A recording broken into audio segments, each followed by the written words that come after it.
Selamat pagi, siang, sore, dan malam, kawan pajak dimanapun kamu berada. Selamat datang di Podcast Ngapa, ngobrol soal pajak. Podcast KPP Pratama Cilacap. Di sini kita akan ngobrol yang enak-enak saja tentang isu-isu terbaru yang berkaitan dengan perpajakan di Indonesia, sesuai dengan semboyan warga ngapak, orang ngapak, orang kebenar. Yang lagi gencar-gencarnya kembali digaungkan oleh pemerintah akhir-akhir ini adalah soal PPS, Program Pengungkapan Sukarela. Pemerintah kembali gencar menggaungkan PPS karena akhir bulan Juni ini adalah akhir dari pemberlakuan PPS.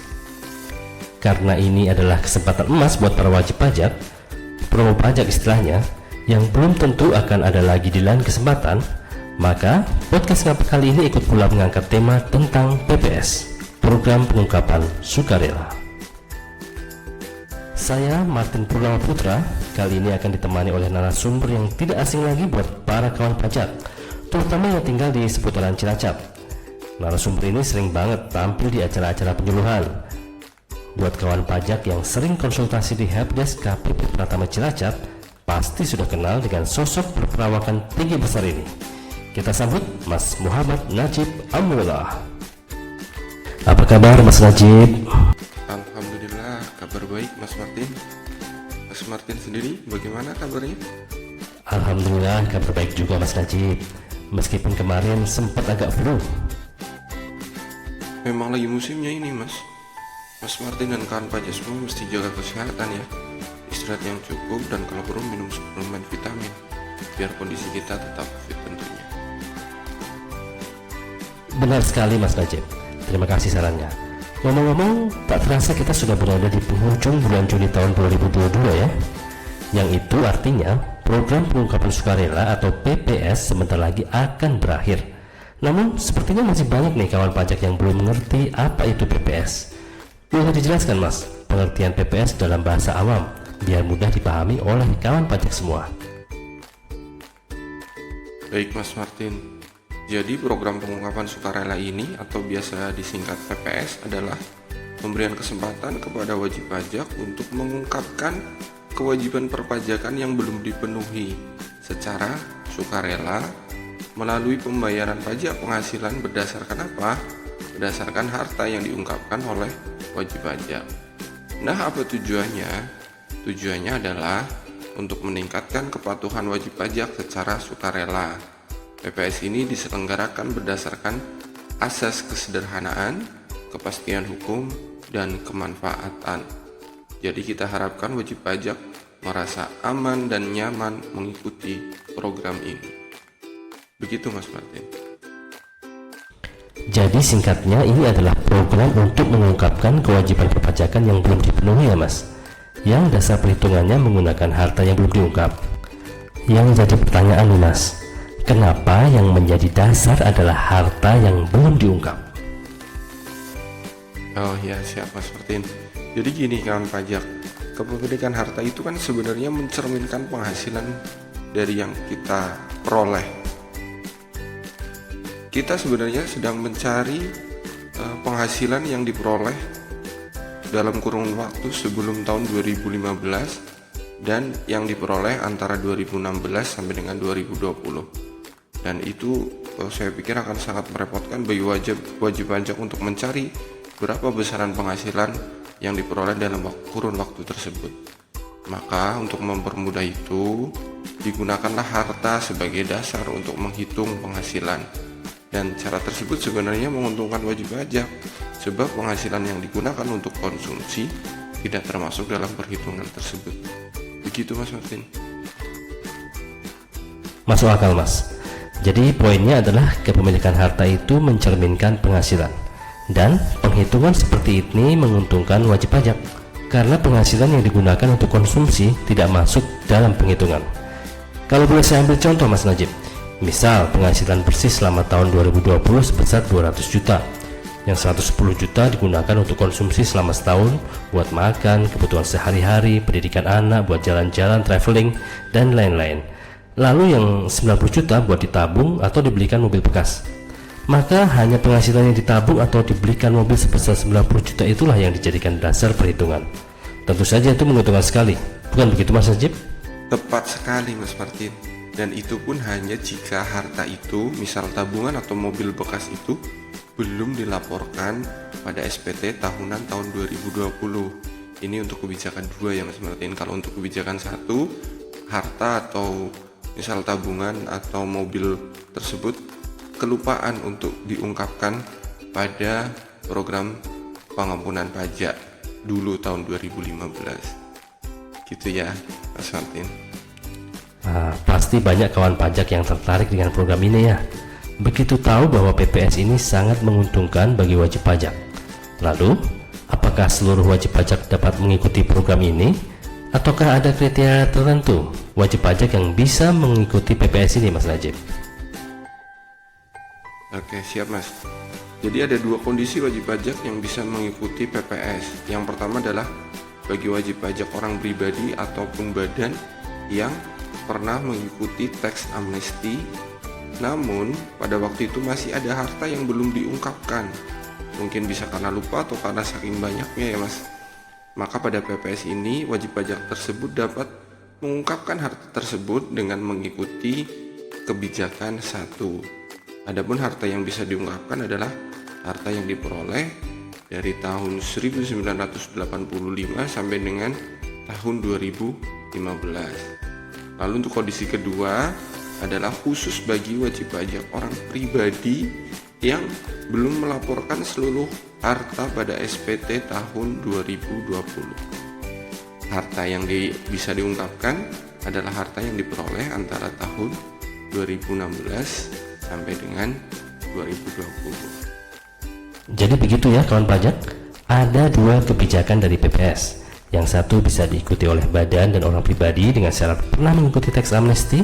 Lalu yang kebijakan 2 hanya bisa diikuti oleh orang pribadi. Lalu bagaimana dengan tarifnya Mas Najib?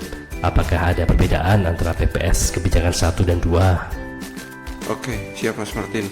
Jadi begini, ada perbedaan tarif antara kebijakan 1 dan kebijakan 2. Yang pertama akan saya bahas adalah untuk kebijakan 1 ya. Kebijakan 1 ada 3 tarif, yaitu 11, 8, dan 6%. 11% adalah untuk harta luar negeri. Jadi jika kawan pajak punya harta di luar negeri, diungkapkan dalam program PPS ini, tetapi tidak dialihkan ke dalam negeri, atas harta bersih tersebut dikenakan tarif 11%. Yang kedua adalah untuk tarif 8%.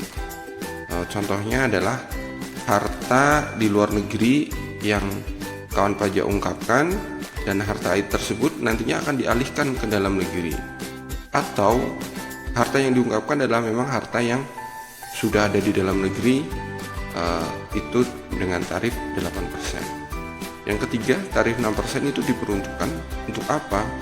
Untuk kawan pajak yang mengungkapkan harta yang ada di luar negeri dan akan ditarik ke dalam negeri dan nantinya akan diinvestasikan. Begitu juga harta yang diungkapkan oleh kawan pajak yang memang dia sudah berada di dalam negeri dan nantinya akan diinvestasikan. Diinvestasikan kemana? Diinvestasikan ke surat berharga negara, hilirisasi, dan energi terbarukan. Yang kedua, untuk kebijakan 2 ada 3 tarif juga. Jadi untuk kebijakan 2 ada 12%, ada 14%, dan ada 18%. Yang 18% itu dikenakan untuk harta yang berada di luar negeri dan hanya diungkapkan saja. Yang 14% untuk harta yang berada di luar negeri dan ditarik ke dalam negeri, atau harta yang di dalam negeri hanya diungkapkan saja. Untuk tarif yang 12% adalah harta yang berasal dari luar negeri maupun yang dari dalam negeri yang ditarik ke dalam negeri dan akan diinvestasikan pada surat berharga negara, hilirisasi, dan energi terbaru. Begitu Mas Martin. Jadi ada 2 tarif. Jadi untuk masing-masing kebijakan tarifnya berbeda dan masing-masing ada 3 lapisan tarif. Tadi kan kita sudah paham ya keuntungan penggunaan harta sebagai dasar penghitungan pajak penghasilan. Nah, ada lagi nggak Mas Najib keuntungan atau manfaat yang didapat kalau kita mengikuti PPS? Oke, siap Mas Martin. Ini yang menarik ya. Jadi kawan pajak, untuk saya akan cerita untuk yang kebijakan 1 terlebih dahulu ya. Jadi untuk kawan pajak yang dahulu pernah ikut tax amnesty, baik itu wajib pajak orang pribadi atau badan, yang ternyata ada kelupaan, ada harta yang tidak diungkap waktu itu.